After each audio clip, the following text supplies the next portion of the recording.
ਇਹ ਵਾਧੂ ਸੈਂਪਲ ਕੱਲ ਪਰਸੋਂ ਤੁਹਾਡੇ ਕੋਲ ਇਹ ਭਾਜੀ ਆਏ ਸੀ ਇਹ 2 ਵਾਰ ਪਟਵਾਰੀ ਨੇ ਜੋ ਉਹਨਾਂ ਨੂੰ ਕਿਹਾ ਉਹ ਤੁਹਾਨੂੰ ਦੱਸ ਕੇ ਨਹੀਂ ਗਏ। ਹਾਂਜੀ ਹਾਂਜੀ ਮੇਰੀ ਗੱਲ ਹੋਈ ਸੀ। ਇੰਦਰਜੀਤ ਦੀ ਉਹੀ ਪਟਵਾਰੀ ਹੈ ਜੀ। ਬੁਲਾਇਆ ਉਹਨੂੰ ਬੁਲਾਇਆ।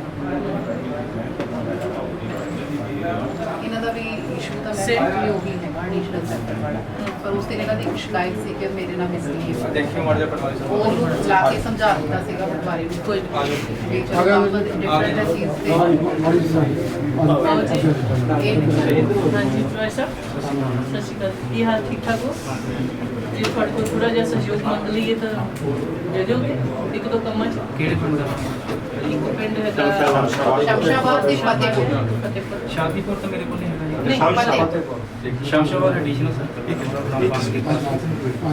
ਕੰਮ ਬੰਦੇ ਕਲਰ ਦੀ ਇਸ਼ੂ ਆ। ਤੁਸੀਂ ਕੰਮ ਦੇ ਨਾਲ ਨਾਲ ਇੱਕ ਹਿਊਮੈਨਿਟੀ ਵੀ ਹੁੰਦੀ ਆ ਕਿ ਹਿਊਮੈਨਿਟੀ ਦੇ ਚੱਲਦੇ ਅਸੀਂ ਇੱਕ ਅੱਧਾ ਕੋਈ ਨਾ ਕੋਈ ਕੰਮ ਕਰਨਾ ਹੁੰਦਾ। ਤੁਹਾਡਾ ਭਾਈ ਭਰਾ ਹੁੰਦਾ ਜਿਹੜਾ ਫਸਿਆ ਹੋਇਆ, ਹੁਣ ਇਹ ਬੰਦੇ ਨੇ ਵਿਚਾਰੇ ਉਹਨਾਂ ਨੇ ਲਿਮਟ ਚੁੱਕਣੀ ਆ, ਉਹ ਸਟਕ ਹੋਏ ਪਏ ਆ, ਉਹਨਾਂ ਨੂੰ ਪਤਾ ਨਹੀਂ ਕਿਵੇਂ ਦਾ ਇੱਕ ਛੋਟਾ ਜਿਹਾ ਤੁਹਾਡਾ ਇੱਕ ਸਿਗਨੇਚਰ ਦੇ ਨਾਲ ਉਹਨਾਂ ਦਾ ਕੰਮ ਹੁੰਦਾ। ਇਹ ਵਿਚਾਰੇ ਗਰੀਬ ਬੰਦੇ ਨੇ ਜਿਹੜਾ ਕੋਈ ਕੰਮ ਅਸੀਂ ਹੁਣ ਤੁਸੀਂ ਆਪਣੇ ਸਟੈਂਡ ਤੇ ਰਹੋ, ਤੁਸੀਂ ਆਪਣੇ ਸਟੈਂਡ ਤੇ ਰਹੋ, ਸਾਨੂੰ ਕੋਈ ਇਤਰਾਜ਼ ਨਹੀਂ ਹੈ, ਪਰ ਕਿਤੇ ਕਿਤੇ ਕੋਈ ਕੰਮ ਜਿਹੜਾ ਨਾ ਉਹ ਮਾਨਵਤਾ ਲਈ ਵੀ ਕਰਨਾ ਹੁੰਦਾ। ਉਹਦੇ ਲਈ ਥੋੜਾ ਜਿਹਾ ਕੋਟਾ ਰੱਖਣਾ, ਥੋੜਾ ਜਿਹਾ ਕਿ ਜਿਹਦੇ ਵਿੱਚ ਇਹ ਨਾਲ ਤੁਸੀਂ ਬਿਲਕੁਲ ਠੀਕ ਹੈ, ਤੁਹਾਡੀ ਆਪਣੀਆਂ ਚੀਜ਼ਾਂ ਜਿਹੜੀਆਂ ਤੁਹਾਡੀਆਂ ਹੈਗੀਆਂ ਜਥੇਬੰਦੀਆਂ ਤੁਸੀਂ ਉਹਨਾਂ 'ਚ ਰਹੋ, ਠੀਕ ਹੈ ਨਾ। ਥੋੜਾ ਜਿਹਾ ਕੋਟਾ ਉਹਦੇ ਵਿੱਚ ਮਾਨਵਤਾ ਲਈ ਰੱਖ ਲਓ ਤਾਂ ਕਿ ਸਾਡੇ ਮਨਾਂ ਦੇ ਵਿੱਚ ਵੀ ਤੁਹਾਡੇ ਲਈ ਸਤਿਕਾਰ ਹੋਰ ਵੱਧ ਜਾਵੇ। ਤੁਸੀਂ ਆਪਣੀ ਲੜਾਈ ਵੀ ਲੜੋ ਤੇ ਛੋਟਾ ਇਹੋ ਜਿਹਾ ਕੰਮ ਵੀ ਜੇ ਕਰਵਾਉਣਾ ਤਾਂ ਕਰ ਲਓ। ਤੁਹਾਡੀ ਜਥੇਬੰਦੀ ਦੇ ਆਰਗੇਨਾਈਜ਼ਰ ਜਿਹੜੇ ਤੁਹਾਡੇ ਪ੍ਰਧਾਨ ਨੇ ਕਰਵਾ ਦਿਓ ਗੱਲ ਕਿ ਉਹਨਾਂ ਨੂੰ ਥੋੜਾ ਬਹੁਤਾ ਉਹਨਾਂ ਦੇ ਕੋਲ ਰਿਲੈਕਸੇਸ਼ਨ ਲੈ ਲਈਏ ਕਿ ਵੀ ਤੁਸੀਂ ਇਸ ਸਮਾਜ ਦਾ ਹਿੱਸਾ ਹੋ। ਇਹ ਤੁਹਾਡੇ ਭੈਣ ਭਰਾ ਹੈ ਨਾ ਜਿਹਦੇ ਵਿੱਚ ਆਪਾਂ ਰਹਿਣਾ। ਕੱਲੀ ਨੌਕਰੀ ਥੋੜੀ ਕਰਨੀ ਆ, ਅਸੀਂ ਆਪਣੀ ਭਾਈਚਾਰਾ ਨਹੀਂ ਰੱਖਣਾ। ਕਈ ਵਾਰ ਕੋਈ ਬੋਲੀਆਂ ਵੀ ਯੂਨੀਅਨ ਵਾਲੇ ਥੋੜਾ ਜਿਹਾ ਬੋਲਦੇ ਕੋਈ ਗੱਲ ਨਹੀਂ, ਯੂਨੀਅਨ ਵਾਲੇ ਨਾਲ ਉਹਨਾਂ ਨਾਲ ਵੀ ਗੱਲ ਕਰ ਲੈਂਦੇ ਕਿ ਥੋੜੀ ਜਿਹੀ ਰਿਲੈਕਸੇਸ਼ਨ ਰੱਖੋ, ਠੀਕ ਹੈ ਨਾ। ਤੁਸੀਂ ਆਪਣੀ ਜਿਹੜੀ ਤੁਹਾਡੀ ਕੋਈ ਡਿਮਾਂਡਸ ਆ ਤੁਸੀਂ ਰੱਖੋ, ਉਹਦੇ ਤੇ ਸਾਨੂੰ ਕੋਈ ਇਤਰਾਜ਼ ਨਹੀਂ ਹੈਗਾ। ਉਹ ਤਾਂ ਸਰਕਾਰ ਲੈਵਲ ਦਾ ਫੈਸਲਾ ਜਦੋਂ ਹੋਣਾ ਸਾਰਾ ਨਾ ਥੋੜਾ ਜਿਹਾ ਫੋਲੋ ਅਪ ਵੀ ਕਰਦੇ ਆ ਜਿਵੇਂ ਯੂਨੀਅਨ ਵਾਲੇ ਨਾਲ, ਤੇ ਫਿਰ ਉਹਨਾਂ ਨਾਲ ਵੀ ਰਿਕੁਐਸਟ ਕਰ ਲੈਂਦੇ। ਦੂਸਰੇ ਪਾਸੇ ਇਹ ਵੀ ਪਰੇਸ਼ਾਨ ਹੋ ਜਾਂਦੇ ਕਿ ਮੈਮ ਫਿਰ ਉਹ ਸਾਨੂੰ ਕਹਿੰਦੇ ਆ ਕਿ ਅਸੀਂ ਨੈਗੇਟਿਵ ਪਾਸੇ ਸਿਸਟਮ ਸ਼ੁਰੂ ਹੋ ਜਾਂਦਾ। ਕੋਈ ਨਹੀਂ, ਇਹ ਦੋਨੋਂ ਬਾਕੀ ਆਪਾਂ ਕੋਸ਼ਿਸ਼ ਕਰਦੇ ਆ ਰੱਖੋ ਤੁਸੀਂ। ਹਾਂਜੀ ਇਹਦੇ ਬਾਰੇ ਕਰਦੇ ਦੀ ਦੂਜੀ ਵੀ ਪ੍ਰੋਬਲਮ ਹੈ। ਜੇ ਹੁਣ ਆਪਾਂ ਖੜੇ ਆ ਕਈ ਤਰੀਕੇ ਨਾਲ ਉਹ ਕਹਿੰਦੇ ਹੁੰਦਾ ਆ, ਪਰ ਆਪਾਂ ਉਹ ਪ੍ਰੋਸੀਜਰ ਆਪਾਂ ਨਹੀਂ ਬਣਾਉਣਾ। ਮੈਡਮ ਭੈਣ ਜੀ ਹੁਣ ਤੁਸੀਂ ਆਪਣਾ ਥੋੜਾ ਜਿਹਾ ਤੁਹਾਡਾ ਸਰਕਲ ਪੈ ਜਾਂਦਾ ਫਤਿਹਪੁਰ, ਆਪਣਾ ਫਤਿਹਪੁਰ। ਹਾਂਜੀ ਫਤਿਹ। ਤੁਹਾਡਾ ਕਿਹੜਾ ਸਰਕਲ ਹੈ? ਸ਼ਮਸ਼ਾਬਾਦ। ਦੋਨੋਂ ਹੀ ਐਡੀਸ਼ਨਲ ਇਹਦੇ ਹੈ। ਪਹਿਲਾਂ ਮਤਲਬ ਜਦੋਂ ਵਰਕਿੰਗ ਸੀਗੀ ਤਾਂ ਉਦੋਂ ਇਸੇ ਪਟਵਾਰੀ ਹੁਣ ਪਟਵਾਰੀ ਇੱਕੋ ਹੀ ਪਿੰਡ ਲੈ ਰਹੇ? ਹਾਂਜੀ, ਜੋ ਪਟਵਾਰ ਸਰਕਲ ਦੇ ਇਹਨਾਂ ਦੇ ਆਰਡਰ ਹੋ ਗਏ ਵੀ ਜਿਹਦੀ ਤਨਖਾਹ ਇਹਨਾਂ ਨੂੰ ਮਿਲ ਰਹੀ ਹੈ ਉਹ ਹੀ ਕੰਮ ਕਰ ਰਹੇ ਆ। ਬਾਕੀ ਕੋਈ ਵੀ ਇੱਕ ਸਰਕਲ ਚ ਕਿੰਨੇ ਪਿੰਡ ਨੇ? ਇੱਕ ਦੇ ਵਿੱਚ ਮੈਮ ਕਿਤੇ 2 ਨੇ ਕਿਤੇ 3 ਨੇ। ਆਈ ਥਿੰਕ ਇਸ ਤੋਂ ਵੱਡਾ ਸਰਕਲ ਤਾਂ ਆਪਣੇ ਹੈ ਨਹੀਂ ਕੋਈ। ਕਿਸੇ 'ਚ ਕੋਈ ਵੀ ਹੈ ਨਹੀਂ। ਫੋਨ ਦੇ ਮਾੜੇ ਜਿਹਾ ਡਿਸਟਰਬ ਹਾਂਜੀ ਕਿਸ ਗਿਆਲ ਜੀ।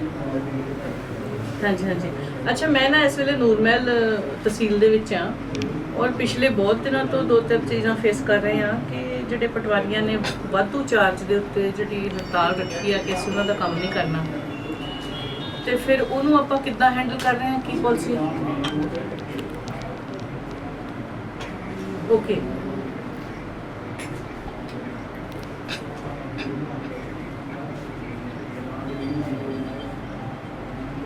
ਓਕੇ ਹੋ ਰਿਹਾ ਹੈ, ਕਰਵਾ ਦਿਓ ਜੀ। ਇੱਥੇ ਮੈਂ ਤਹਿਸੀਲ ਚ ਆਈ ਸੀ ਤੇ ਕੈਂਪ ਲਗਾਇਆ ਸੀ ਅੱਜ, ਪੁਰਾਣੇ ਜਿਹੜੀਆਂ ਪੈਂਡੈਂਸੀ ਆ ਕਰਵਾ ਦਿਓ ਜੀ, ਬਹੁਤ ਪਰੇਸ਼ਾਨ ਨੇ ਲੋਕ।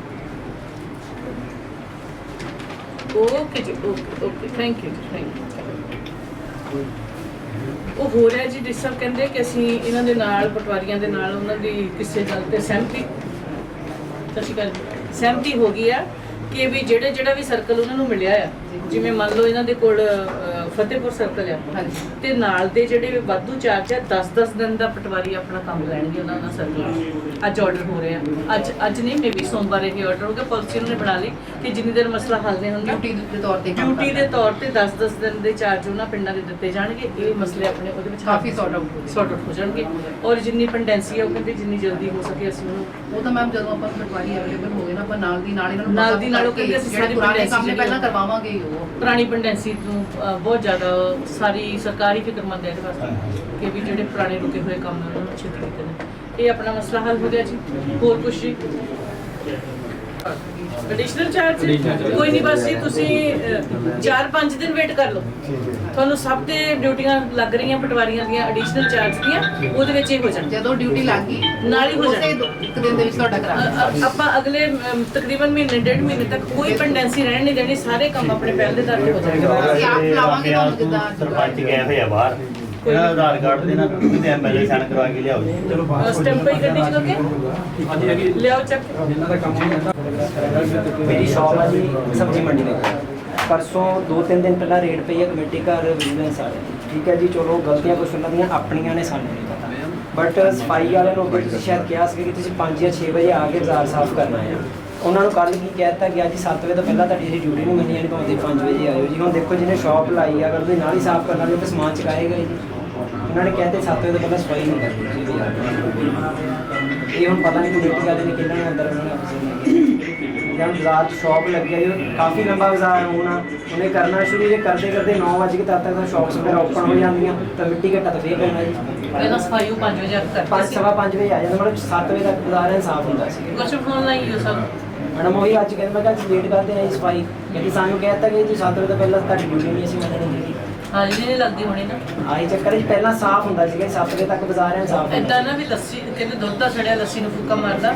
ਬਹੁਤ ਸਾਰੇ ਮੁਲਾਜ਼ਮ ਐਸੇ ਆ ਜਿਨ੍ਹਾਂ ਦੀ ਵੱਖ-ਵੱਖ ਨਗਰ ਕੌਂਸਲਾਂ ਦੇ ਵਿੱਚ ਉਹ ਸਿਰਫ ਤਨਖਾਹਾਂ ਲੈਂਦੇ ਆ, ਕੰਮ ਤੇ ਨਹੀਂ ਆਉਂਦੇ। ਬਿਲਕੁਲ ਸਹੀ ਗੱਲ। ਔਰ ਅਫਸਰਸ਼ਾਹੀ ਨੂੰ ਪਤਾ ਨਹੀਂ ਲੱਗਦਾ ਕਿ ਵੀ ਉਹਨਾਂ ਨੇ ਤਾਂ ਕਿਹਾ ਹੋਣਾ ਕਿ ਐਟਲੀਸਟ ਉਹਨਾਂ ਦੀ ਹਾਜ਼ਰੀ ਲੱਗੇ। ਜਿਹਨੇ 5 ਵਜੇ ਆਉਣਾ ਉਹਦੀ ਹਾਜ਼ਰੀ ਤਾਂ ਉਹਨਾਂ ਨੂੰ ਨਾ ਪਤਾ ਕਿ 5 ਵਜੇ ਕੰਮ ਕਰ ਗਿਆ ਕਿ ਨਹੀਂ ਕਰ ਨਹੀਂ, ਉਹ ਪੱਕਾ ਮੁਲਾਜ਼ਮ ਆ ਜੀ ਜਿਹੜਾ ਇੱਥੇ ਲੱਗਾ ਹੋਇਆ ਵਾ। ਇੱਕ ਹੋਰ ਵੀ ਜੀ ਅਸੀਂ ਆਪਾਂ ਹੁਣ ਇੱਕ ਨੂੰ ਮੰਨ ਕੇ ਨਹੀਂ ਚੱਲਣਾ ਜੀ ਜੀ ਜੀ ਉਹਨਾਂ ਨੇ ਟੋਟਲ ਦੇਖਣਾ। ਜੀ ਜੀ ਉਹਨਾਂ ਨਾਲ ਬਕਾਇਦਾ ਇਸ ਗੱਲ ਤੇ ਡਿਸਕਸ਼ਨ ਕਰਾਂਗੇ ਕਿ ਕੀ ਹੋਇਆ, ਤੁਸੀਂ ਕੀ ਪਲਾਨ ਕੀਤਾ, ਤੇ ਉਸ ਹਿਸਾਬ ਨਾਲ ਕਰਾਂਗੇ। ਉਹਨਾਂ ਨੂੰ ਦੱਸਾਂਗੇ ਕਿ ਜਿਹੜੇ ਬਾਜ਼ਾਰ ਵਾਲੇ ਆ ਉਹਨਾਂ ਨੂੰ ਪ੍ਰਾਇੋਰਟੀ ਤੇ ਕੰਮ, ਉਹਨਾਂ ਨੂੰ 5 ਵਜੇ ਦੀ ਪਰਮਿਸ਼ਨ ਦਿਓ ਕਿ ਉਹ 5 ਵਜੇ ਆ ਕੇ ਸਫਾਈ ਕਰ ਜਾਣ। ਜਿਹੜੇ ਬਾਕੀ ਮੁਹੱਲਿਆਂ ਵਾਲੇ ਉਹ ਵਾਕਿਆ ਹੀ ਲੋਕਾਂ ਦੀ ਹਾਜ਼ਰੀ ਦੇ ਵਿੱਚ ਕੰਮ ਹੋਣਾ ਚਾਹੀਦਾ। ਹਾਂ, ਉਹ ਪਤਾ ਤਾਂ ਹੋਵੇ ਹੁੰਦਾ ਜੀ। ਪਤਾ ਹੋਵੇ ਕਿ ਕੌਣ ਬੰਦਾ ਕਿੱਥੇ ਕੰਮ ਚੱਲਦਾ। ਮਾਨ ਸਾਹਿਬ ਅੱਜ ਦਾ ਦਿਨ ਦਾ ਜਿਹੜਾ ਥੋੜਾ ਦੱਸ ਦਿਓ ਜੀ। ਅੱਜ ਦਾ ਦਿਨ ਮੇਰਾ ਸਫਲ ਹੋ ਗਿਆ ਜੀ। ਮੈਂ ਨੂਰਮਹਿਲ ਦੀ ਤਹਿਸੀਲ ਦੇ ਵਿੱਚ ਆਈ ਹਾਂ। ਇੱਥੇ ਕੈਂਪ ਲਗਾਇਆ ਸੀ ਇੰਤਕਾਲ ਦੀ ਪੈਂਡੈਂਸੀ ਵਾਸਤੇ ਕਿ ਬਹੁਤ ਸਾਰੇ ਦੁੱਖ ਜੁਖਾਰ ਹੋ ਰਿਹਾ ਸੀ ਪਿਛਲੇ ਸਮੇਂ ਦੇ ਵਿੱਚ। ਤੁਹਾਨੂੰ ਪਤਾ ਪਟਵਾਰੀਆਂ ਦੀ ਕਮੀ, ਹੜਤਾਲ, ਬਹੁਤ ਸਾਰੀਆਂ ਹੋਰ ਸਮੱਸਿਆਵਾਂ ਔਰ ਕੁਝ ਕੰਮ ਇਹੋ ਜਿਹੇ ਜਿਹੜੇ ਕਿਸੇ ਵੱਡੀ ਕਹਿ ਲਓ ਕਿ ਡੀਲ ਦਾ ਇੰਤਜ਼ਾਰ ਕਰਦੇ ਪਏ ਸੀ ਕਿ ਸਾਡੀ ਉਹ ਹੋਵੇ ਤਾਂ ਉਸ ਤੋਂ ਬਾਅਦ ਇਹ ਕੰਮ ਕੀਤਾ ਜਾਵੇ। ਔਰ ਮੈਨੂੰ ਤਹਿਸੀਲ ਦੇ ਵਿੱਚ ਪੈਰ ਰੱਖਦਿਆਂ ਸਾਰ ਕੁਝ ਬਜ਼ੁਰਗ ਬੀਬੀਆਂ, ਕੁਝ ਲੋਕ ਮਿਲੇ ਕਿ ਜਿਨ੍ਹਾਂ ਨੇ ਸੁੱਖ ਦਾ ਸਾਹ ਲਿਆ, ਰਾਹਤ ਮਹਿਸੂਸ ਕੀਤੀ ਔਰ ਮਾਣ ਮਹਿਸੂਸ ਕੀਤਾ ਕਿ ਅਸੀਂ ਗਲਤੀ ਨਹੀਂ ਕੀਤੀ। ਆਮ ਆਦਮੀ ਪਾਰਟੀ ਨੂੰ ਵੋਟਾਂ ਪਾ ਕੇ ਸਾਡਾ ਕੰਮ ਜਿਹੋ ਜਿਹਾ ਅਸੀਂ ਸੋਚਿਆ ਸੀ ਉਹੋ ਜਿਹਾ ਕੰਮ ਸਾਡਾ ਆਰਾਮ ਦੇ ਨਾਲ ਹੋ ਰਿਹਾ। ਔਰ ਬੜੀ ਹੋਰ ਇੱਕ ਗੱਲ ਇਹ ਆ ਕਿ ਵੀ ਮੈਡਮ ਤਹਿਸੀਲਦਾਰ ਜਿਹੜੇ ਸਾਡੇ ਨੇ ਉਹ ਵੀ ਆਮ ਆਦਮੀ ਪਾਰਟੀ ਦੇ ਆਫੀਸਰ ਨਜ਼ਰ ਆ ਰਹੇ ਆ ਕਿ ਜਿਸ ਤਰੀਕੇ ਨਾਲ ਲੋਕਾਂ ਨੂੰ ਡੀਲਿੰਗ ਕਰ ਰਹੇ ਆ, ਜਿਸ ਤਰੀਕੇ ਨਾਲ ਲੋਕਾਂ ਦੀ ਸੈਟੀਸਫੈਕਸ਼ਨ ਹੈ, ਜਿਹੜੀਆਂ ਉਹਨਾਂ ਦੀਆਂ ਸਮੱਸਿਆਵਾਂ ਵੀ ਆ ਉਹਨਾਂ ਨੂੰ ਵੀ ਬਹੁਤ ਪਿਆਰ ਦੇ ਨਾਲ ਤੇ ਸਾਰਾ ਸੁਲਝਾਉਣ ਦੀ ਕੋਸ਼ਿਸ਼ ਕਰਦੇ। ਬਹੁਤ ਵਧੀਆ ਦਿਨ ਅੱਜ ਦਾ। ਮਾਨ ਸਾਹਿਬ ਇੱਕ ਨਾ ਪ੍ਰੋਬਲਮ ਹੁੰਦੀ ਹੈ ਹਮੇਸ਼ਾ ਤਹਿਸੀਲ ਦੇ ਵਿੱਚ, ਜਦੋਂ ਬੰਦਾ ਜਾਂਦਾ ਜੇਬ 'ਚ ਘਰਾਂ 'ਚੋਂ ਜੇਬ 'ਚ ਨੋਟਾਂ ਭਰ ਕੇ ਲੈ ਕੇ ਆਉਂਦਾ ਇਹ ਪਤਾ ਨਹੀਂ ਕਿੱਥੇ ਕਿਹਨੇ ਮੰਗ ਲੈਣੇ ਆ, ਤੇ ਲੱਗਦਾ ਵੀ ਹੁਣ ਨੂਰਮਹਿਲ ਥੋੜਾ ਜਿਹਾ ਉਸ ਕਰਪਸ਼ਨ ਤੋਂ ਆਜ਼ਾਦ ਹੋ ਚੁੱਕਿਆ ਆਪਣਾ। ਬਿਲਕੁਲ ਹੋ ਚੁੱਕਿਆ ਜੀ, ਤੁਹਾਡੇ ਸਾਹਮਣੇ ਆ। ਔਰ ਤੁਸੀਂ ਜਿੰਨੇ ਮੈਂ ਤਾਂ ਸਾਰਿਆਂ ਨੂੰ ਇਕੱਲੇ ਨੂੰ ਮਿਲੀ ਨਹੀਂ, ਤੁਸੀਂ ਸਾਰਿਆਂ ਨੂੰ ਇਕੱਲੇ ਨੂੰ ਮਿਲ ਕੇ ਪੁੱਛ ਲਓ ਕਿ ਵੀ ਇਹੋ ਜਿਹੀ ਕੋਈ ਤੁਹਾਨੂੰ ਹੁਣ ਮਹਿਸੂਸ ਹੁੰਦਾ ਇੱਥੇ ਕੋਈ ਇਹੋ ਜਿਹੀ ਗੱਲ ਹੈ। ਇੱਥੇ ਥੋੜੀ ਜਿਹੀ ਭਿਣਕ ਪੈਣ ਤੇ ਵੀ ਇਨਕੁਆਇਰੀ ਸ਼ੁਰੂ ਹੋ ਜਾਂਦੀ ਆ। ਜੇ ਲੱਗਦਾ ਨਾ ਕਿ ਵੀ ਕੋਈ ਛੋਟੀ ਜਿੰਨੀ ਸ਼ਿਕਾਇਤ ਦੇ ਨਾਲ ਹੀ ਤਹਿਸੀਲਦਾਰ ਸਾਹਿਬ ਖੁਦ ਇਨਕੁਆਇਰੀ ਸ਼ੁਰੂ ਕਰ ਦਿੰਦੇ ਕਿ ਗੱਲ ਕਿੱਥੋਂ ਚੱਲੀ। ਪਿਛਲੇ ਦਿਨਾਂ 'ਚ 2-4 ਚੀਜ਼ਾਂ ਐਸੀਆਂ ਹੋਈਆਂ ਜਿਨ੍ਹਾਂ ਦੀ ਇਹਨਾਂ ਨੇ ਆਪ ਇਨਕੁਆਇਰੀ ਕੀਤੀ ਕਿ ਗੱਲ ਚੱਲੀ ਕਿੱਥੋਂ ਆ ਤੇ ਕਿਉਂ ਚੱਲੀ। ਕਈ ਵਾਰੀ ਗਲਤਫਹਿਮੀਆਂ ਵੀ ਹੋ ਜਾਂਦੀਆਂ, ਉਹ ਵੀ ਇਹਨਾਂ ਨੇ ਦੂਰ ਕਰਨ ਦੀ ਕੋਸ਼ਿਸ਼ ਕੀਤੀ ਸਰ। ਓਕੇ ਜੀ ਮੈਡਮ, ਜਿਹੜੇ ਤੁਹਾਡੇ ਪਟਵਾਰੀ ਕੁਝ ਭਰਤੀ ਹੋਏ ਨੇ, ਪੁਰਾਣੇ ਵੀ ਨਵੇਂ ਨੇ, ਜਿਹੜੇ ਸਰਕਲ ਹਜੇ ਵੀ ਖਾਲੀ ਪਏ ਨੇ, ਲੋਕਾਂ ਦੇ ਕੰਮ ਰੁਕੇ ਹੋਏ ਨੇ, ਸਟ੍ਰਾਈਕ ਕੀਤੀ ਹੋਈ ਆ, ਇਹਦੇ ਬਾਰੇ ਤੁਸੀਂ ਕੀ ਉਪਰਾਲਾ ਕਰ ਰਹੇ ਹੋ? ਇਹਦੇ ਵਾਸਤੇ ਡੀਸੀ ਸਾਹਿਬ ਨੇ ਇੱਕ ਰੋਸਟਰ ਤਿਆਰ ਕਰ ਲਿਆ ਔਰ ਪਟਵਾਰੀਆਂ ਦੇ ਨਾਲ, ਕਾਨੂੰਗੋ ਸਾਹਿਬ ਨਾਲ, ਸਾਰਿਆਂ ਨਾਲ ਗੱਲਬਾਤ ਹੋ ਗਈ ਆ। ਜਿਹੜੇ ਇਸ ਤਰੀਕੇ ਨਾਲ ਹੜਤਾਲ ਤੇ ਬੈਠੇ ਆ ਕਿ ਅਸੀਂ ਵਾਧੂ ਕੰਮ ਨਹੀਂ ਕਰਨਾ, ਪਰ ਡੀਸੀ ਸਾਹਿਬ ਨੇ ਇੱਕ ਰੋਸਟਰ ਤਿਆਰ ਕੀਤਾ ਕਿ ਹਰ ਪਟਵਾਰੀ ਨੂੰ 10-10 ਦਿਨ ਦਾ ਵਾਧੂ ਕੰਮ ਜਿਹੜਾ ਉਹ ਉਸ ਹਲਕੇ ਦਾ ਕਰਨਗੇ। ਜਿਹੜਾ ਪਿੰਡ ਉਹਨਾਂ ਦੇ ਕੋਲ ਨਹੀਂ ਹੈਗਾ, ਐਡੀਸ਼ਨਲ ਮਤਲਬ ਹਰ ਪਟਵਾਰੀ ਨੂੰ 10 ਦਿਨ ਵਾਸਤੇ ਇੱਕ ਐਡੀਸ਼ਨਲ ਜਿਹੜਾ ਨਾ ਉਹ ਕੰਮ ਦਿੱਤਾ ਜਾਊਗਾ। ਇਹ ਮੈਨੂੰ ਹੁਣੇ ਮੇਰੀ ਡੀ ਸਾਹਿਬ ਨਾਲ ਗੱਲ ਹੋਈ, ਜਿਹੜਾ ਉਹਨਾਂ ਨੇ ਮੈਨੂੰ ਦੱਸਿਆ ਕਿ ਇਹ ਸਮੱਸਿਆ ਜਿਹੜੀ ਆਉਣ ਵਾਲੇ ਦਿਨਾਂ 'ਚ ਬਿਲਕੁਲ ਨਹੀਂ ਰਹੇਗੀ ਕਿ ਵੀ ਕਿਸੇ ਦਾ ਇੰਤਕਾਲ ਰੁਕ ਗਿਆ ਕਿਉਂਕਿ ਉਸ ਸਰਕਲ ਦੇ ਵਿੱਚ ਪਟਵਾਰੀ ਨਹੀਂ ਹੈ।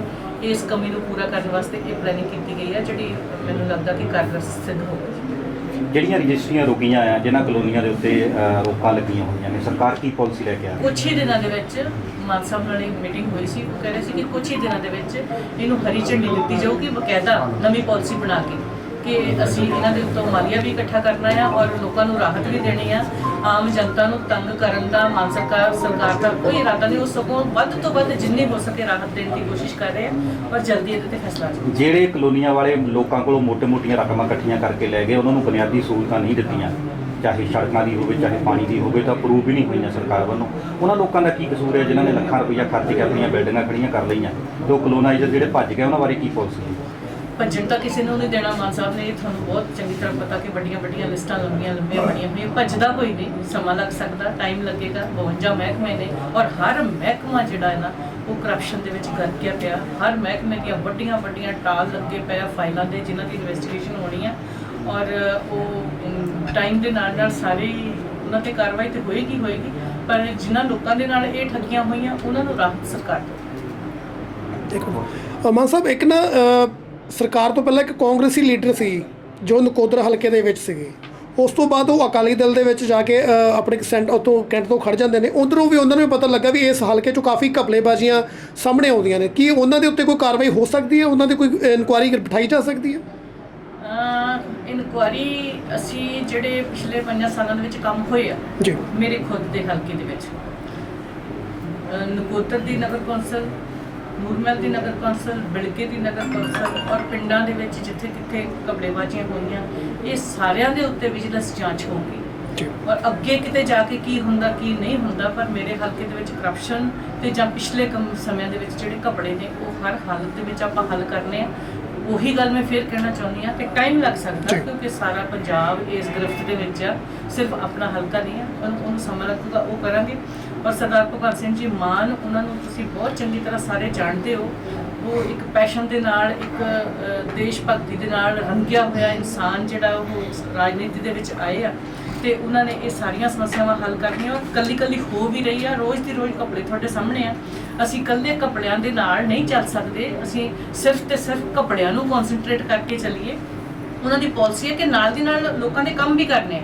ਜੇ ਅਸੀਂ ਸਿਰਫ ਰਿਸ਼ਵਤਖੋਰਾਂ ਦੇ ਮਗਰ ਲੱਗੇ ਰਹੇ, ਬਾਕੀ ਸਾਡੀ ਡਿਵੈਲਪਮੈਂਟ ਵੀ ਰੁਕਦੀ ਆ, ਸਾਡੇ ਹੋਰ ਕੰਮਕਾਰ ਵੀ ਰੁਕਦੇ ਆ, ਤੇ ਫਿਰ ਆਪਾਂ ਨੂੰ ਪਤਾ ਅਸੀਂ ਪੰਜਾਬੀ ਹੁੰਦੇ, ਅਸੀਂ ਬਹੁਤੀ ਦੇਰ ਬਰਦਾਸ਼ਤ ਨਹੀਂ ਕਰ ਸਕਦੇ। ਇਸ ਕਰਕੇ ਅਸੀਂ ਡਿਵੈਲਪਮੈਂਟ ਵੀ ਕਰਨੀ ਹੈ, ਅਸੀਂ ਲੋਕਾਂ ਨੂੰ ਉਹਨਾਂ ਦੀਆਂ ਮੁਸੀਬਤਾਂ ਤੋਂ ਨਿਜਾਤ ਵੀ ਦਿਲਾਉਣੀ ਆ ਔਰ ਨਾਲ ਦੀ ਨਾਲ ਕਰਪਸ਼ਨ ਵਾਲਿਆਂ ਨੂੰ ਉਹਨਾਂ ਦੀ ਸਹੀ ਜਗ੍ਹਾ ਤੇ ਵੀ ਪਹੁੰਚਾਉਣੀ। ਥੈਂਕ ਯੂ ਮੈਡਮ ਨੈਬ ਸਾਹਿਬ, ਅੱਜ ਦਾ ਕੈਂਪ ਜਿਹੜਾ ਲੱਗਿਆ ਆ, ਕਿਹੜੀਆਂ ਸਮੱਸਿਆਵਾਂ ਜਿਹੜੀਆਂ ਪਿਛਲੀਆਂ ਅੜੀਆਂ ਹੋਈਆਂ ਲੋਕਾਂ ਦੀਆਂ ਉਹਦੇ ਬਾਰੇ ਦੱਸ ਦਿਓ ਤੇ ਕਿੰਨਾ ਕੁ ਹੰਗਾਰਾ ਮਿਲਿਆ ਇਸ ਕੈਂਪ ਨੂੰ? ਅੱਜ ਸਾਨੂੰ ਜਿਹੜਾ ਹੈ ਪੰਜਾਬ ਸਰਕਾਰ ਅਤੇ ਸਾਡੇ ਆਨਰੇਬਲ ਡੀ ਸਾਹਿਬ ਵੱਲੋਂ ਇੰਸਟਰਕਸ਼ਨ ਸੀਗੀ ਕਿ ਜਿਹੜੀ ਵੀ ਆਪਣੇ ਪੈਂਡਿੰਗ ਇੰਤਕਾਲ ਚੱਲ ਰਹੇ ਨੇ ਵੀ ਉਹਨਾਂ ਨੂੰ ਆਪਾਂ ਮੌਕੇ ਤੇ ਹੀ ਨਿਪਟਾਰਾ ਕਰਨਾ। ਸੋ ਅਸੀਂ ਇੱਕ ਕੈਂਪ ਜਿਹੜਾ ਆਰਗੇਨਾਈਜ਼ ਕੀਤਾ ਸੀ ਜਿੱਥੇ ਕਿ ਸਾਰਾ ਸਟਾਫ ਤੇ ਅਸੀਂ ਖੁਦ ਵੀ ਉੱਥੇ ਮੌਜੂਦ ਹੈਗੇ ਆ ਤੇ ਕੰਪਿਊਟਰ ਦਾ ਸਟਾਫ ਵੀ ਮੌਜੂਦ ਹੈ। ਸੋ ਮੌਕੇ ਤੇ ਹੀ ਜਿਹੜੇ ਵੀ ਕੋਈ ਪੈਂਡੈਂਸੀ ਸਾਡੇ ਸਾਹਮਣੇ ਆ ਰਹੀ ਹੈ ਜਾਂ ਅਸੀਂ ਟ੍ਰੇਸ ਆਊਟ ਕੀਤੀ ਹੋਈ ਹੈ ਉਹ ਸਾਰੀ ਅੱਜ ਨਿਪਟਾ ਦਿੱਤੀ। ਤੁਹਾਡੇ ਆਉਣ ਤੋਂ ਪਹਿਲਾਂ ਜਿਹੜੇ ਲੋਕ ਕਹਿ ਰਹੇ ਸੀਗੇ ਕਿ ਕੁਝ ਪੈਸੇ ਦੀ ਇੱਥੇ ਮੰਗ ਕੀਤੀ ਜਾਂਦੀ ਸੀ, ਤੁਹਾਡੇ ਧਿਆਨ 'ਚ ਆਇਆ ਕਿ ਦੁਬਾਰਾ ਇਦਾਂ ਦੀ ਗੱਲ ਕੋਈ ਹੋਊਗੀ ਜਾਂ ਕੋਈ ਇਨਕੁਆਇਰੀ ਕਰ ਰਹੇ? ਨਹੀਂ, ਇਦਾਂ ਦੀ ਕੋਈ ਸਮੱਸਿਆ ਨਹੀਂ ਆਊਗੀ। ਜੇ ਕਿਤੇ ਕੋਈ ਇਦਾਂ ਦੀ ਚੀਜ਼ ਮੇਰੇ ਧਿਆਨ 'ਚ ਆਉਂਦੀ ਹੈਗੀ ਆ ਤਾਂ ਉਹਨੂੰ ਪ੍ਰੋਪਰਲੀ ਜਿਹੜਾ ਅਸੀਂ ਇਨਵੈਸਟੀਗੇਟ ਵੀ ਕਰਦੇ ਹਾਂ। ਉਹ ਜਿੱਦਾਂ ਕਿ ਮੈਮ ਨੇ ਦੱਸਿਆ ਹੈਗਾ ਕਿ ਕਦੇ ਕੋਈ ਮਿਸਅੰਡਰਸਟੈਂਡਿੰਗਸ ਵੀ ਹੋ ਜਾਂਦੀਆਂ ਨੇ ਜਾਂ ਕੋਈ ਇਸ਼ੂਜ਼ ਹੁੰਦੇ ਆ ਤਾਂ ਉਹਨਾਂ ਨੂੰ ਇਮੀਡੀਏਟਲੀ ਸੋਲਵ ਕੀਤਾ ਜਾਂਦਾ।